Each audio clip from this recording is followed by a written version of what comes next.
Andriamanitra ao amin'ny famoronana. Manasanao anaraka izany hatramin'ny farany.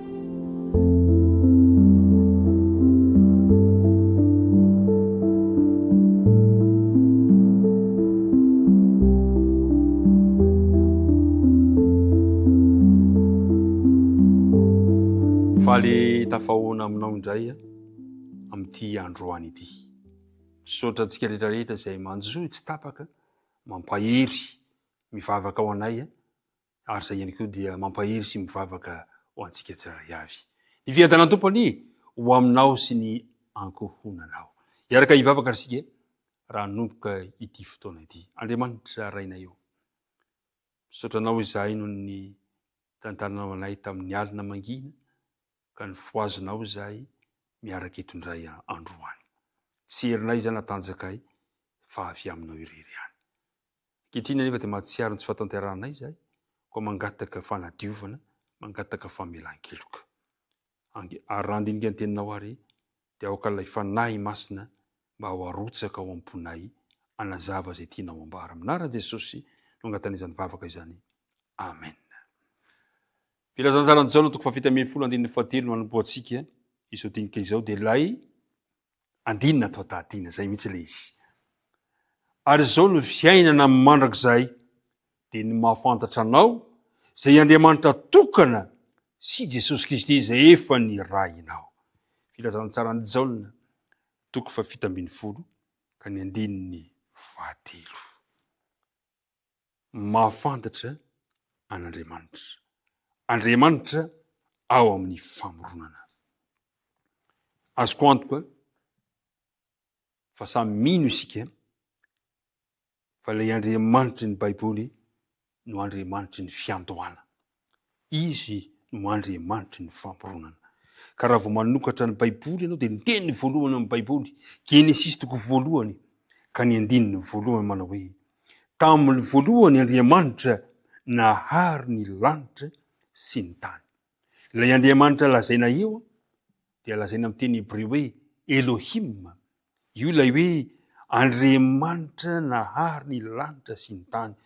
Mamaritra n'Andriamanitra mpamorona, Andriamanitra mifanakaiky amin'ny zavaboary, Andriamanitra tsy toa, Andriamanitra mahery, tsy takatry ny saina, Andriamanitra mifehy zavatra rehetra.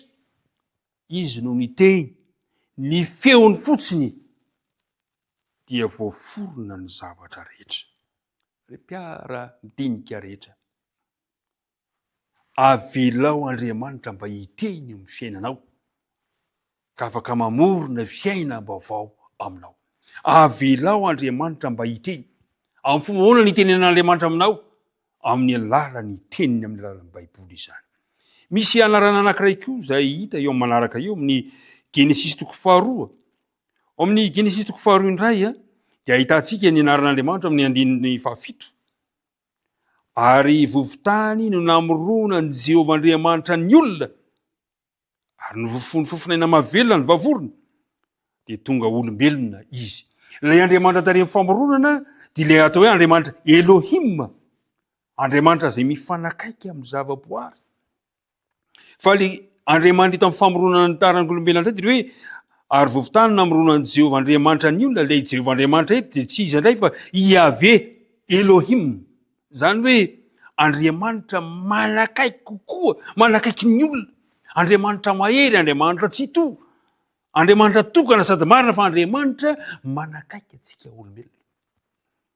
Ry mpiara midinika namana, azonao an-tsaina ve ilay Andriamanitra Yahvé Elohim indro fa midiny amin'izay misy fotaka, mandoalika mamolavola olona tamin'ny voalohany, ny tanany mihitsy no mandray an-tanana ny famoronana antsika olombelona.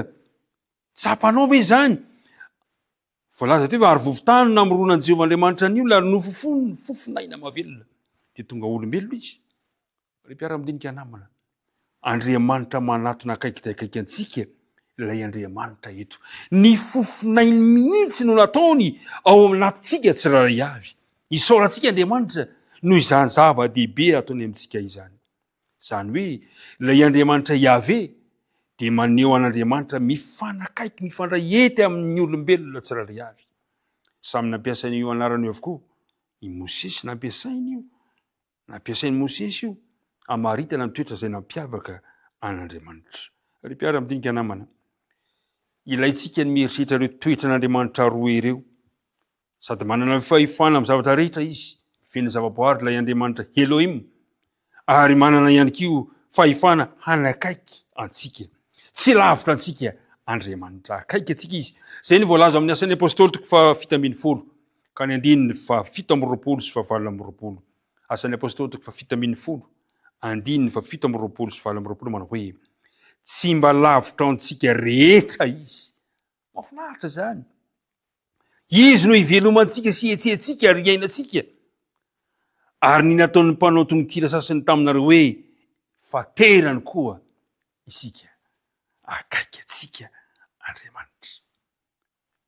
Akaiky anao Andriamanitra. Izy no ivelomantsika. Izy no ietsentsika. Izy no iainantsika. Mpiara-midinika, mino fa ny fahafantaranao an'izany ray androany, ilay Andriamanitra amin'ny famoronana, dia mitaona anao anakaikikaiky kokoa amin'ilay Andriamanitra zay tiantsika io. Andriamanitra ny hombanao ka avelao Andriamanitra fiainanao indray androany, ary avelao izy anatona etikety kokoa akaiky anao, satria izany ny faniriany aminao amin'ity androany ity. Iaraka hivavaka isika. Andriamanitra ray io, vonona izay ny anakaiky anao, satria ianao efa manakaiky anay. Ampio izay mba tsy hanalavitra anao, ampio izay tsy handositra anao, ampio izay anatona anao. Tsy vita anay zany, fa ny fanenona masina no hitarika anay. Ampio ihany koa izay atsapa fa ianao ilay Andriamanitra mifehy ny zavatra rehetra. Andriamanitra tsy toa Andriamanitra mahery, aoka mba hery eo amin'ny fiainanay ianao. Ianao ilay Andriamanitra niteny dia arina zavatra rehetra, irina ihany koa mba hiteny eo amin'ny fiainanay ianao, ka hitondra fiainam-baovao amin'ny tokantrano izay misy anay avy. Dia mitahianay androany, mitahi ny mpiara-midinika rehetra amin'ny anaran'i Jesosy. Amen.